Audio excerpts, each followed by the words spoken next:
ஏசாயா 26வது அதிகாரம் 3வது வசனம், உம்மை உறுதியாய் பற்றி கொண்ட மனதை உடையவன் உம்மையே நம்பி இருக்கிறபடியால் நீர் அவனை பூரண சமாதானத்துடன் காத்துக்கொள்வீர்.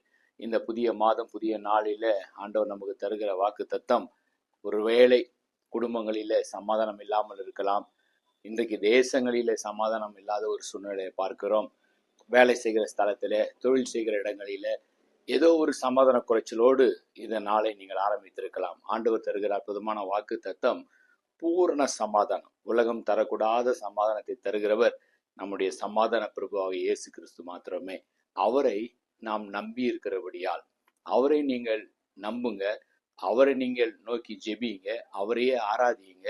நிச்சயமாக உறுதியாய் அவரை பற்றி கொண்டால் அசைவில்லாமல் எந்த சூழ்நிலை வந்தாலும் அசைவில்லாத உறுதியாய் நீங்கள் நெல்லுங்கள். பூரண சமாதானத்தை கட்டளையிடுவார். God bless you.